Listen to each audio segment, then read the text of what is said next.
안녕하세요. 노션인 스쿨입니다. 오늘은 지난 시간에 이어 과제 확인표를 활용해 롤업을 공부해 보겠습니다. 롤업은요, 관계된 다른 데이터베이스 페이지 안에 있는 속성을 표시해 줍니다. 말이 어렵죠? 사례를 통해 설명해 드릴게요. 과제 확인표에서 열 속성을 누르고 속성 유형 중 고급 속성에 있는 롤업을 선택해 줍니다. 그러고 난 뒤 열을 누르고 롤업 구성을 누르면 세 가지가 뜨는데요. 관계형, 속성, 계산입니다. 자, 먼저 관계형에 기존 관계형을 선택하세요를 누르면 우리가 연결한 이 숙제 안 한 학생이라는 제목에 관계형 열이 뜹니다. 선택하고 나서 이 숙제 안 한 학생에 있는 페이지들의 속성을 살펴보면 이름, 반, 안낸 숙제 세 가지가 뜨는 게 보이실 거예요.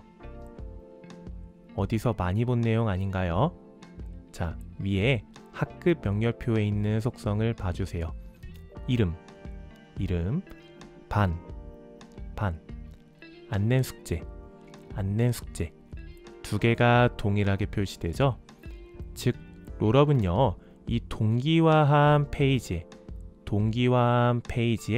열 속성 값을 가져와 줍니다. 열 속성 값을 가져와 준다고 생각하시면 되세요. 우리는 다중 선택으로 되어 있는 이 반속성을 가져와 볼게요. 자, 반속성을 가져올 텐데 그냥 그대로 가져올 수도 있지만 이 계산을 활용하면 다양한 방식으로 자료를 표현할 수 있습니다. 예시로 한번 설명해 드릴게요. 꼭 기억해 주셔야 할게요. 지금부터 나오는 값들은 이 반의 개수를 기준으로 합니다. 반이라는 속성을 기준으로 한다는 점 꼭 기억해 주세요. 첫째, 원본 표시를 누르면 방금 전처럼 그대로 정보를 가져와 줍니다. 김땡땡 5학년 1반, 정땡땡 5학년 1반 그대로 정보를 가져와 줍니다. 둘째, 고유한 값 표시를 누르면 중복되는 정보를 제외한 값만 남겨줍니다. 5-1이 두 개였는데 하나로 통일된 게 보이시죠? 고유한 값 표시는 중복되는 정보를 제외해 줍니다. 다음으로 모두 세기와 값 세기는요, 설명을 위해 예시를 하나 추가해 보겠습니다. 학급 명렬표에 복땡땡을 추가하고요. 반은 비워놔 주세요. 그러고 나서 이 과제 확인표에 숙제 안 한 학생이라는 제목의 관계형 열 속성에 복땡땡을 추가해 볼게요. 자, 새로운 이름을 추가하려면 이 검색창을 눌러주시면 되는데요. 보시면 지금 복땡땡이 뜨지 않는 게 보이시죠? 자, 관계형은 이 두 개의 데이터베이스를 동기화하는 기능인데요. 동기화가 아직 되지 않았기 때문에 그렇습니다. 동기화하는데 시간이 조금 걸리니까요. 조금만 기다려 주세요. 자, 다시 한번 눌러보면 아직 되지 않았네요. 조금만 더 기다려 보겠습니다. 자, 다시 한번 눌러보면 네, 복땡땡이 뜬 걸 보이시죠? 혹시 아직 뜨지 않으셨다면 F5를 눌러서 새로 고침해 보시는 걸 추천합니다. 자, 복땡땡을 추가하고요. 이제 값 세기와 모두 세기를 살펴보겠습니다. 이해를 돕기 위해서 값 세기를 먼저 설명해 드릴게요. 값 세기는요, 빈 페이지를 포함하지 않은 전체 페이지 수를 세줍니다. 다시 한번 빈 페이지를 포함하지 않은 전체 페이지 수를 세줍니다. 값 세기를 누르면 2라고 뜨는 게 보이시죠? 우리는 지금 반속성을, 이 반을 기준으로 데이터를 다루고 있습니다.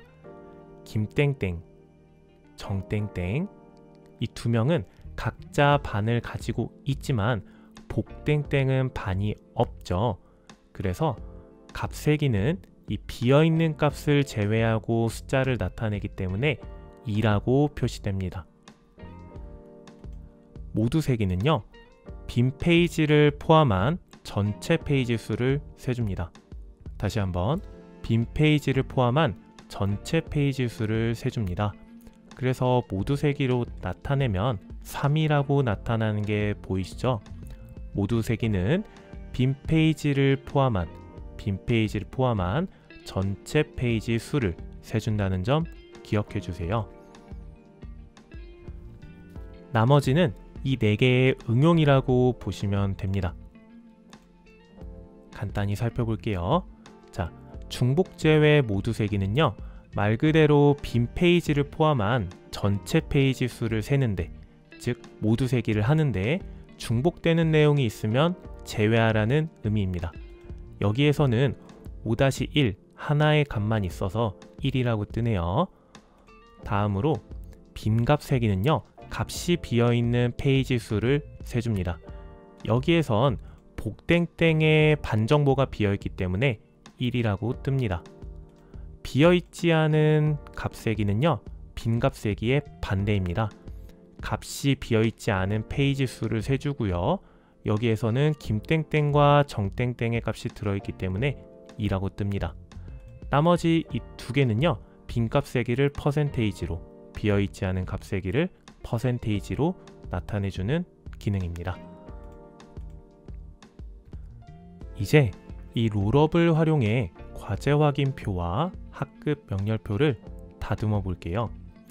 열 제목은 과제 확인표에서 열 제목은요, 반이라고 바꿔주시고요. 롤업 구성에서 계산을 고유한 값 표시로 나타내 보겠습니다. 여기에서 복땡땡은 일단 제외를 해줄게요. 자, 이렇게 값을 나타내면 전담 선생님 입장에서 5학년 일반 학생들에게 과제 제출을 독려해야겠구나 라고 파악할 수 있습니다. 학급 명렬표도 롤업을 만들어 볼게요. 열 속성에, 자, 칸을 조금 줄여 보겠습니다. 열 속성에 롤업을 추가해 주시고요. 롤업을 추가하고 롤업 구성을 누른 뒤 관계형은 안낸 숙제, 속성은 이름, 계산은 값 세기로 나타내 준 뒤에 열 제목은 미제출 과제라고 적어 볼게요. 이렇게 하면 학급 명렬표에서 김땡땡은 안 낸 숙제가 수학 익힘책이고 미제출 과제 개수가 1개구나 파악할 수 있게 됩니다. 예컨대 사회과제에 김땡땡 이름을 추가하면요, 김땡땡은 수학 익힘책과 사회과제 총 2개를 안 냈구나 파악할 수 있게 됩니다. 이런 식으로 학급 명렬표와 과제 확인표를 활용하시면 학생별로 정보를 모으고 중요 내용을 파악하는데 유용하게 사용하실 수 있습니다. 관계형과 롤업은요, 직접 해보는 게 가장 중요하니 혼자서 꼭 실습해 보시길 바라겠습니다. 오늘은 여기까지. 고맙습니다.